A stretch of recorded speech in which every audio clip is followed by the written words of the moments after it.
상실감과 관련된 감정을 다룰 때는 아주 개인적으로 접근하는 게 제일 중요해요. 감정은 남이 판단하는 게 아니다. 철저히 100% 주관적이고 내 입장에서는 100% 타당하다. 역시 결론은 감정입니다. 안녕하세요. 정신과 전문의 정우열입니다. 오늘은 상실감과 관련된 익명의 사연으로 시작을 해보겠습니다. 선생님 안녕하세요. 저는 평범한 20대 직장인입니다. 사연도 받으신다기에 적어봅니다. 때는 2021년 한여름, 일을 하다가 한 통의 연락을 받았는데 사촌 언니의 부고 소식이었습니다. 당시 언니의 나이는 만 31세로 임신 준비 중이었습니다. 살면서 그렇게 어리고 착한 사람은 본 적이 없어서 그저 다치지 않고 행복했으면 했고 알게 모르게 마음이 쓰였는데 소식을 받고는 그저 할 말이 없더군요. 처음 입원 소식을 들었을 때 먼저 연락을 했었고 꼭 시간을 내서 얼굴을 보러 가기로 약속했습니다. 그리고 저에게 허락된 시간은 안타깝게도 3주 남짓, 한 달이 채 안 되는 기간이었네요. 저는 그 한정된 시간 안에 가지 못했고 아직도 주고받은 대화들을 지우지 못했습니다. 고등학교 재학 중에 고모가 인근 학교 교사로 계셨는데 근처에서 같이 밥 먹자는 마지막 약속을 지키지 못했습니다. 그 당시에도 저에게 주어진 시간은 많다고 착각했었는데 얼마 지나지 않아 곁을 떠나셨어요. 저에겐 결국 지키지 못한 약속들만 남아있고 아직 정리하지 못한 것들이 많습니다. 남겨진 저는 이 감정들을 어떻게 소화하고 살아가면 좋을까요? 이제 상실을 경험한 분들이 많이 경험하는 감정의 축 중에 하나예요. 뭔가 지키지 못했다. 삶과 죽음이라는 거는 예측할 수 없다라는 거 머리로는 알죠. 근데 내가 막상 마주하면은 내가 미리 이거를 통제하지 못했다라는 그 생각, 자책감으로 많이 이어집니다. 너무너무 자연스러운 감정이고 내가 어떻게 이걸 소화해야 되냐라고 질문하셨지만 제일 바람직한 거는 스스로 우선 인식했으면 믿을 수 있는 사람한테 이 모든 것을 얘기하시면 돼요. 사실은 사연도 짧습니다. 굉장히 복잡한 본인의 경험, 생각들이 있을 거예요. 그것들이 뭐 꼭 좋은 쪽만 있는 게 아니라 여러 가지 맞물려서 섞여 있을 거예요. 그거를 나를 판단하지 않고 공감해줄 사람한테 있는 그대로 얘기하는 과정을 겪으시는 게 이 감정을 해소할 수 있는 제일 중요한 방법이고요. 바람직한 행동으로 감정을 해소하려고 해도 원래 감정이라는 게 그렇고 특히 상실감이라는 거는 시간과 어떤 정도, 양 이런 단계가 정해져 있는 게 아니에요. 생각보다 이게 오래 가더라도 그걸로 인한 2차적인 자괴감이나 2차적인 고통에 또 힘들어하지 않으셨으면 좋겠어요. 상실감이라는 거는 좁은 의미에서는 사별하는 거, 가족이 될 수도 있고 아주 친한 친구가 될 수도 있고, 그리고 조금 넓은 의미에서는 펫로스도 당연히 해당이 되고, 더 넓은 의미에서는 사람이나 동물이 아닌 어떤 대상, 가지고 있던 꿈, 내가 가고 싶었던 직장, 당연하게 가지고 있던 건강, 뭐 이런 여러 가지들을 잃게 되었을 때 느끼는 감정. 우선 꼭 말씀드리고 싶은 거는 상실감은 하나의 감정이 아니라는 겁니다. 그 이면에는 무수히 많은 감정이 있습니다.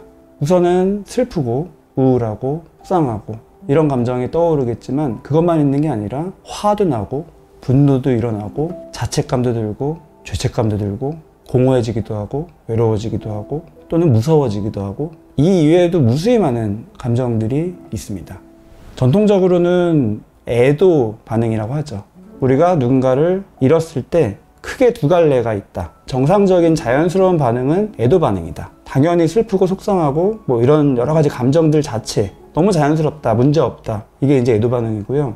그거와는 좀 다르게 멜랑콜리라고 표현한 현대에서는 우울증입니다. 자연스러운 애도 반응과 그렇지 않은 거를 뭐 구분하는 게 명확하진 않더라도 말이 안 되는 것까지도 연결시켜서 비합리적으로 부적절하게 죄책감을 가지는 거.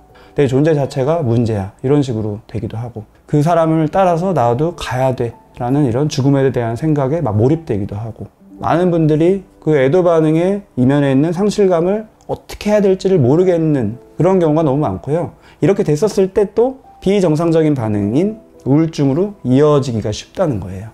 감정이라는 건 제가 늘 말씀드렸다시피 구체적으로 자세하게 인식을 해야만 해소가 됩니다. 그럴 수 있는 제일 중요한 수단은 내가 믿는 사람한테 표현하는 거고요.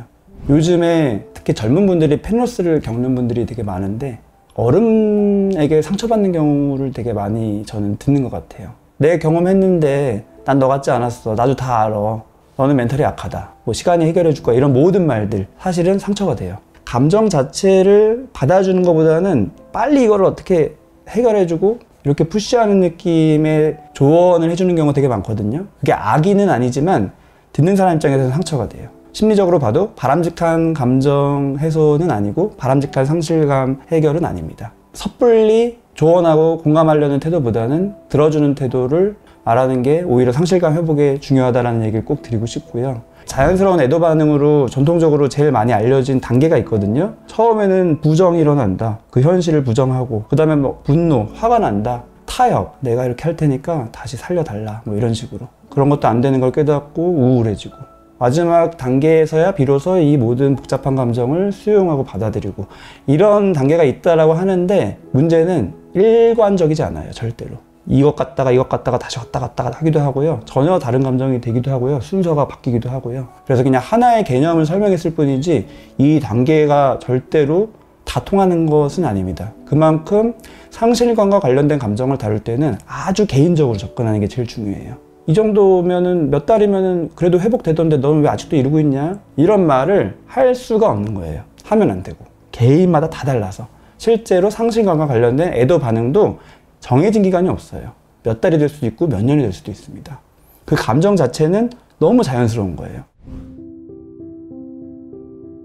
상실감이 왜 일어날까? 사람이든 뭐 무형이든 너무 사랑했던 거예요. 아주 밀접하게 나와 관계가 가져지는 그 느낌을 계속 가지고 살다 보면은 나를 잃어버린 느낌이랑 비슷합니다. 굉장히 공허하기도 하고 소위 말해서 멘붕이 오기도 하고 회복되는 과정도 아주 매끄럽게 되지 않아요. 절대로. 본인 스스로가 이런 상실감에 대해서 아주 자연스럽게 여기는 마음을 가지는 게 제일 중요합니다.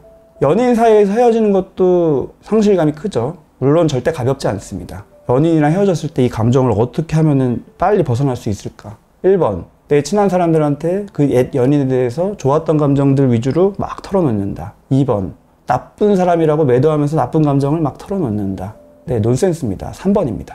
어느 한쪽으로 몰고 가는 것 자체가 말이 안 된다. 좋았던 감정이 일어날 수도 있고요. 힘들었던 감정이 일어날 수도 있고요. 그때 그 감정을 마음껏 표현하게 했었을 때 비로소 감정이 여러 가지로 다 재구성되면서 해소가 되고 해결이 되거든요. 넓게 보면 모든 감정이 이렇고요. 좁게 보면 상실감이라는 것 자체가 다 이렇습니다. 너무 무거울 필요도 없고요. 너무 가벼울 필요도 없고요. 사람마다 다 달라요. 그 단계마다 다 다르고. 그래서 내가 주도하는 게 아니라 그 사람한테 맞춰서 내가 반응해 주는 게 제일 중요합니다. 흔히 장례식 같은 곳에 조문을 가면은 어떻게 해야 될지 모르겠고 어떤 말을 해야 될지 모르겠잖아요. 어떻게 해야겠다라는 마음을 가지고 가야 된다는 생각 때문에 그런 거예요.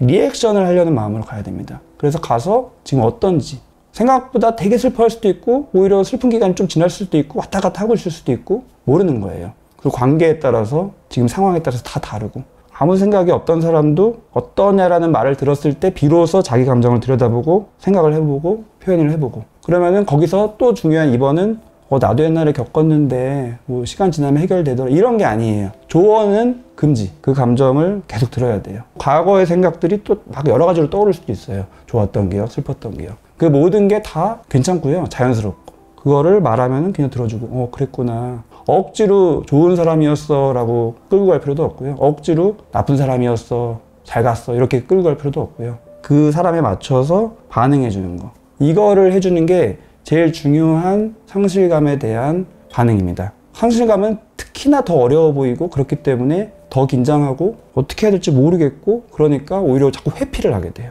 아주 친한 사이여도 관련된 감정을 물어볼 수조차 없는, 우리가 물어보는 거에 대해서 좀 자유로워질 필요가 있고요. 반대로 판단하거나 조언하는 것에서는 좀 조심해야 될 필요가 있습니다. 상대방의 감정을 끌어내고 수용해 줄 태도만 확실하게 돼 있으면 물어보는 것 자체는 아무 문제가 없어요. 물어봤었을 때 대답해주면 전적으로 듣고 열심히 공감하고 수용해주면 되니까. 그게 그 사람의 감정을 해소하는데 제일 도움을 줄 수 있는 거니까.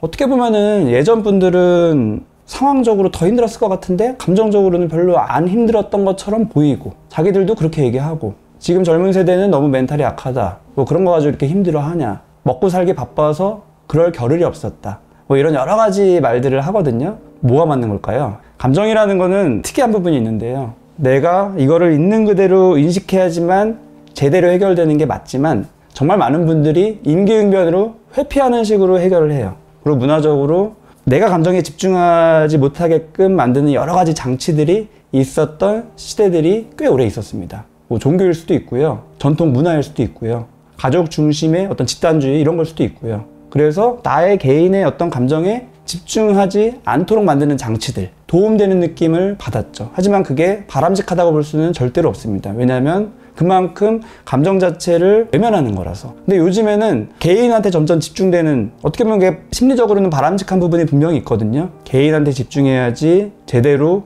독립적인 인격체로 성장할 수 있고 자아도 분화될 수 있고, 그랬을 때 잠재력도 더 발휘될 수 있고, 여러 가지 긍정적인 측면이 있지만 지금 시대가 과도기여서 자기한테 집중을 했더니 자기 감정이 보여. 근데 이걸 어떻게 다룰 줄 몰라. 거기서 많은 문제들이 터지는 것 같아요. 다른 시각에서 보면은 멘탈이 약하다, 뭐 이렇게 자꾸 비난하게 되는 거죠. 그런 고민이 있는 분들이 혹시 이 영상을 보신다면은 절대로 그렇지 않다. 위축될 필요가 없다. 내가 지금 내 마음에 집중하면서 경험하는 것은 자연스러운 거다. 상실감도 괜찮고, 뭐 그게 자연스러운 애도 반응도 괜찮고, 그게 또 너무 힘들어서 정말 우울증처럼 되더라도 그건 도움 받으면 괜찮고, 뭐 이런 식으로 괜찮다라는 식으로 시작을 해야지 해결될 수 있는 길로 가고요. 그러면 안 되는데 왜 이래? 이런 식으로 남을 비난하거나 또 자책, 나 이러면 안 되는데 왜 이래? 라는 식으로 억누르면 감정은 안에서 더 옮아요. 나 지금 요 정도 가지고 왜 이렇게 힘들어해?